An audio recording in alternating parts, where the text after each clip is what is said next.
hear this. At the beginning of Hebrews, this is essentially what the writer of Hebrews says. Therefore, since we are surrounded by so great a crowd of witnesses, looking unto Jesus, the author and perfecter of our faith, let us run with perseverance the race that is set before us, laying aside every encumbrance and the sin which so easily entangles us. Therefore, since we are surrounded by so great a crowd of witnesses, we've had all this great pantheon of men and women of faith, a whole mixed bag, from the heroes that we know like Abraham and Moses through to some of the more dodgy characters who were still great characters of faith. And you say, yes, and yes, and yes, and yes. The reader of Hebrews does not have a sermon on each verse like you have. So that hasn't been brought out, but it's just run on and on and on until now. Therefore, sometimes people tell you a story, don't they?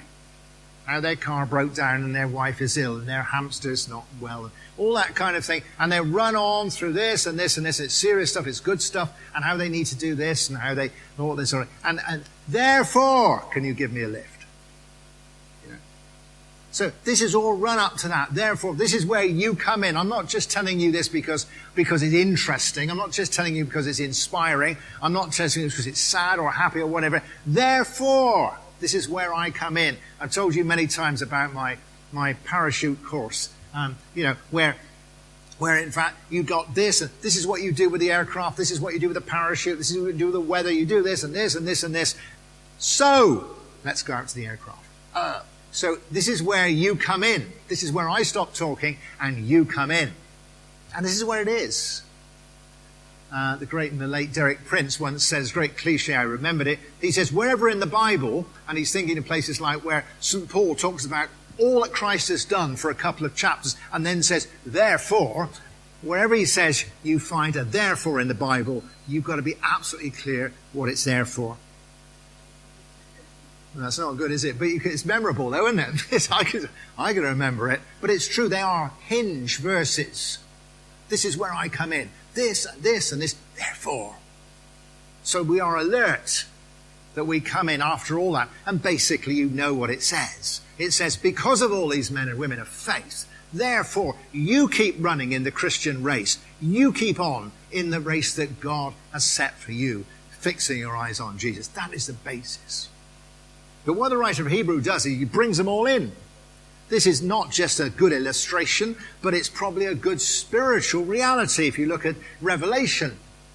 He says, therefore, all these people I've been talking about, and myriad others, men and women of faith, they are surrounding you like the crowd in the amphitheatre, like a Roman amphitheatre where everybody's at the games, or more modernly perhaps the great amphitheatre for the Olympic athletics, with thousands and thousands of people. Since we are surrounded by all these people, Noah and Moses and Abraham and Elijah, and now we're in the New Testament, St. Peter, St. Paul, and all the other saints, we are surrounded by these people. What an encouragement that is. And you will have heard sermons about saying they are all applauding us on. It is a great thought to think that these people are witnesses.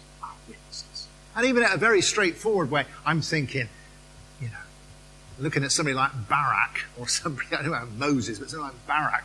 If he can do it, I can do it. Because make no mistake about it, this is not the crowd just eating popcorn. They are all in tracksuits with a medal, drinking orange juice. They've done it. They have run the race. And they're in the stands. If they can do it, we can be inspired to do it, to keep going. I don't know how your week is at the moment, but you might find that you feel that your Christian discipleship and your life this week, you may be running, you might be walking, you might be crawling. You might have all sorts of difficulties at the moment in your own life and in trying to witness to Jesus, leave alone survive. But wherever you are, be encouraged by these great men and women of faith. That's a good start. I'm also encouraged by the fact that they are in the stands. They are not the elite. You don't look at Moses and Abraham and I've never been in the London Marathon, but the elite group, they go off first. It's not surprising they win, is it? but they go off first. And you never see them again. They're up there, being followed by a motorbike with a television camera on it. You only see them on the TV when you get home. The Hebrews is not saying, remember these great people of faith and keep up. What it's saying is, they have run their race. You want to run your race, but there is a completion. Now, in the big scheme of things, in the eschatological sense of things, yeah, there is that they are with the Lord. But there's also a great encouragement, I think, when God gives us a task to do, an issue to deal with, something to overcome, a new project, that it is not just, well, how long does this go on? I've set you to do this, and there will be a completion. I love the idea of sitting in the stands, don't you? With the medal, you know. But that is true. This is biblical. It's not just like some religions which have sort of reincarnation, just a continual treadmill that you never get off of. He brings us to a place of completion. He brings us to a place of peace. He brings us to a place where we are. Now, that's good to be encouraged. But it is not just what it's about, really. It's not actually what it's about at all. It doesn't say, so you are surrounded by this crowd of witnesses, so fix your eyes on them and keep running. It doesn't say that. It says, look unto Jesus. Look unto Jesus. Because these are witnesses. There is nothing in the Greek to suggest that they are cheering us. They are witnesses to what the Lord has done in their lives through faith. And in Hebrews, these are not superheroes. What we're encouraged by is, okay, that they did it, but what we're really encouraged by was that the Lord did it in them. It was faith. It was a trap door that allowed his power to come into their lives. And so we're interested in the trap door. We're interested in the Lord. We're encouraged by the people who went before us. But it is Jesus that we look to. And, well, how do I put it? I remember some years ago, my wife and I went to Old Trafford. Now, you know, Manchester United is a great Manchester United is a great football club. But, yeah, in those days you had a good team as well. But anyway, we're working on it. But I remember we went in at the last minute, as you do. And I went in, and as we walked in, I'd only been there once before. I walked in, about, 70,000 people rose as one to cheer. They all rose. I thought, gosh, I know I've come from Nottingham, but that's very good. Very encouraging, very affirming, until you realise that what's happened is the team's just run onto the pitch. You're encouraged by their cheering, but they're not cheering you. And this is exactly what you've got in Hebrews. You might be encouraged by their cheering, but they're not cheering you. What is the centre of all this is Jesus, who is there. They are witnessing to Jesus, to whom we can look and thus run on. I'm inspired by him the same way as they are inspired. Just see who they are witnessing to and look to him. That's tremendous thought, that is. So although you may be encouraged by those who have gone before you, turn your eyes upon Jesus, looking unto Jesus, as it says, really. And you know, that doesn't just mean, oh, there's Jesus. Looking unto, look. Who do you look to, we say? Who do we look to in a crisis? Who do you look to when you're tired? Who do you look to when you want to give up? Who do you look to when you're a bit hyper? Who do you look to when you feel isolated? Who do you look to when you feel swamped by circumstances and people and illness and all that? Who do you look to when you're looking for a new opening in life and you've got new aspirations and hopes and dreams? Who do you look to? Do you look to the people that went before you? Well, it's inspiring. But in the Christian life, look to who they were inspired by. Look unto Jesus. I think that sense of, if I'm running through, you imagine running around this great amphitheatre. In fact, like when they have the Olympics and they have the marathon, they've trogged all over that 26 miles of blood, sweat and tears. And when it gets to the end, they come through this sort of archway into the Olympic Stadium, don't they? If you didn't know where they'd been, you wonder why they were the slowest people you'd seen all day. But they'd done the 26 miles before they got there. But that business of coming in on everybody. Wow. Imagine that you are yourself in your Christian life trying to keep going. In Hebrews it says, you look up to him. Just look to Jesus for encouragement. I would encourage you to do that this week. However busy you are, whatever you're trying to do, make mental and spiritual time for the glance. Look at Jesus. Just look. Just keeps you where you need to be. Keeps you going. Keeps you in perspective. It's a bit like a mix between seeing somebody in the royal box, because he is definitely the king, but also seeing somebody on the podium who's just won the gold medal. He is the Lord, as they would have said in ancient Greek times. He is definitely the Lord of the games.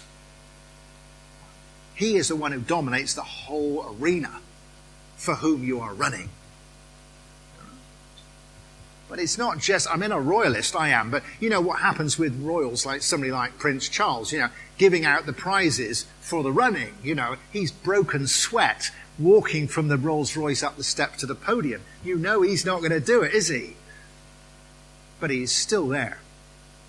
Jesus is king. But Jesus, as it says here, has already done this. Jesus has done the marathon, not in 4 hours it would take me, or 2 hours as a superstar. He's coming in 35 minutes.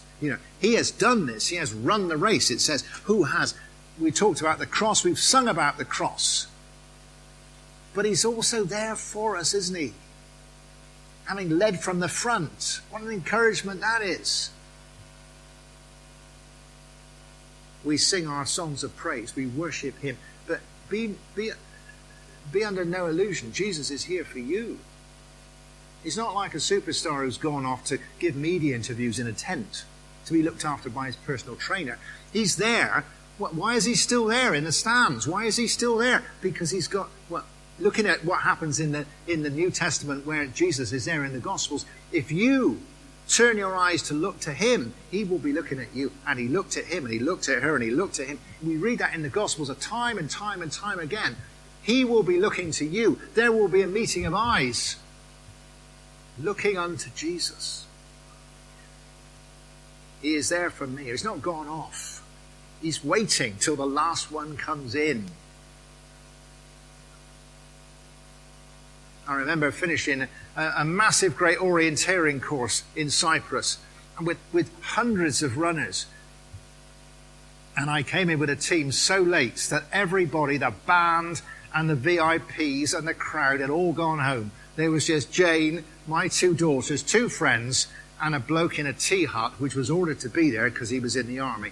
That was all there was when I got back, That if you're lost, Jesus has not gone home.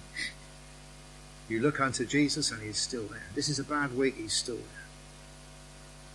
How crazy. Look unto him to be inspired. And as it says, be inspired by the fact that he is the author and perfecter of your faith. What do you mean the author of your faith? Author comes from the same root as authority, something that produces it. It's my book. In some ways what we're saying is something like this, that the author is somebody who has designed the course. We say that sometimes in cross-country running, in steeplechasing, or in horse trials. You have a designer of the course. He is the author of the race. So that it says, run the race that is set before you. I mean, who set it? The author set it. This is my race. I've designed it. It's not Abraham's race. I designed that for him. It's not Moses' race. I designed that for him. It's not the minister's race. I designed that for him. But you run the race that is set before you. You often think, I wish I had somebody else's race. And then you look at some other people and you think, I'm glad I haven't got their race. But we are set a race that we have by the author of it. And it says, but the author of our faith.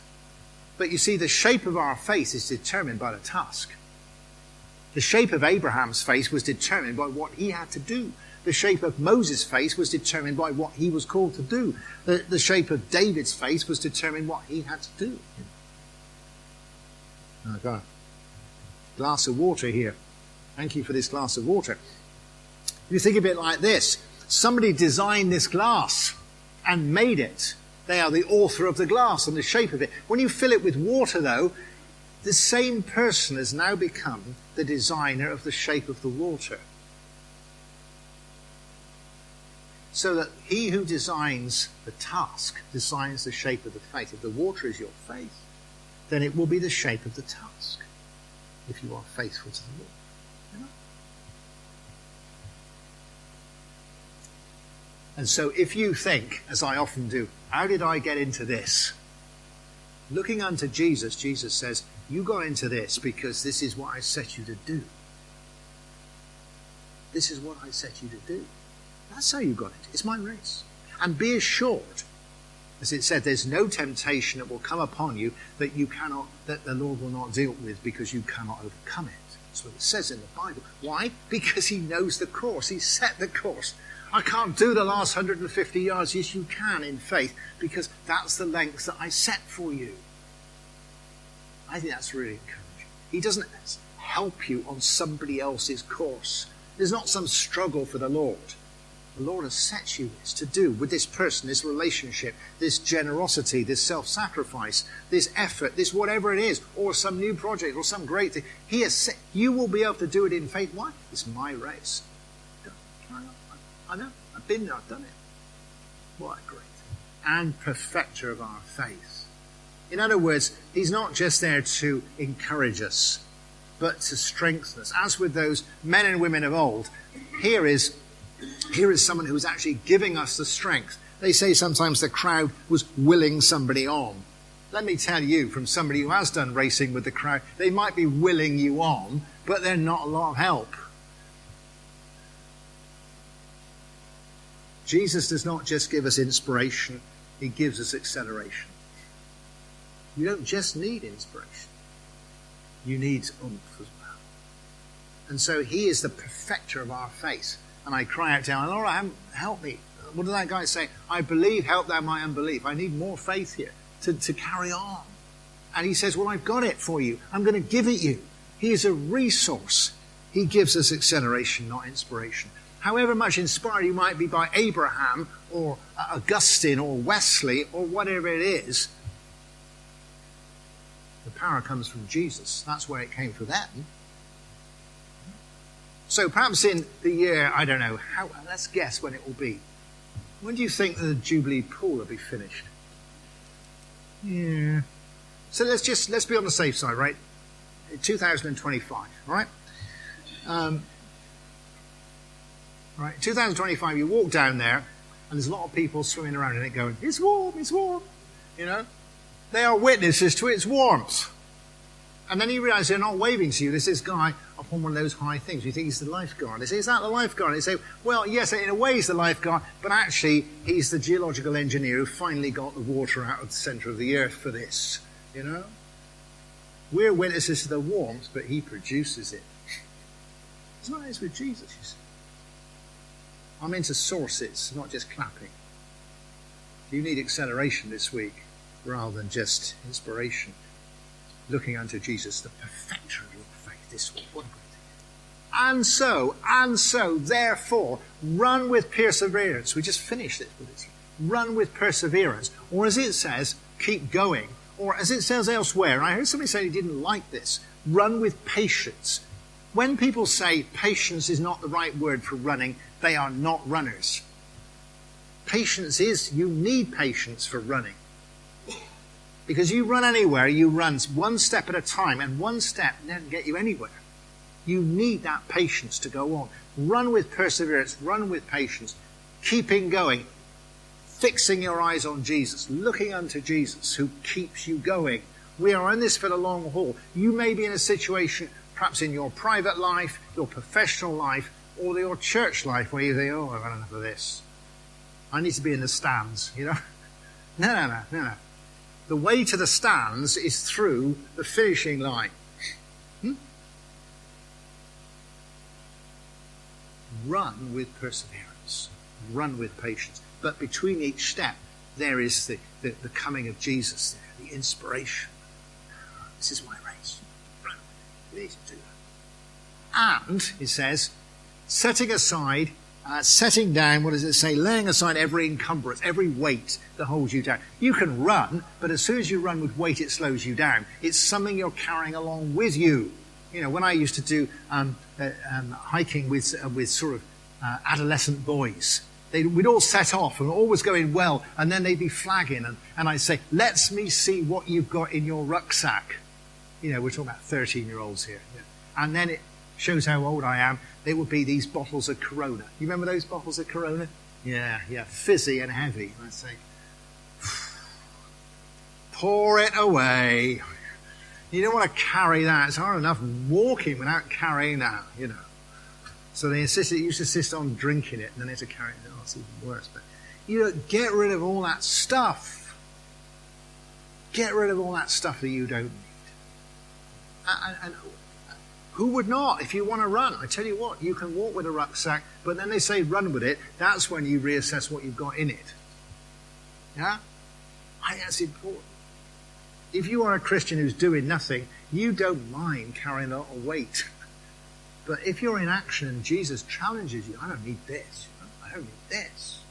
Oh, there's a whole lot of things you could mention. It could be that you have false guilt. Your sins have been forgiven, but you still feel guilty. That needs to be set down. It may be that you have anxiety, which is a sort of fear, which you don't need to have. It says, put it down. You can put it down. Or it could be that you actually are not as fit as you might be. Some of you have got all sorts of problems with weight and illness and age and all sorts of things. But within the limitations that you have, would it not be good to be as fit and as well as we can be, so we are in good shape? Yeah? Isn't that good to do that? I think it is. Lay aside everything. You know? Your guilt, your anxiety, your unnecessary flab, or whatever it is, so we can, because you need to be in good shape. Get the endorphins running for the Lord. Yeah? We're holistic people. Lay aside everything that you're carrying you don't need as a Christian, so that you can run the race.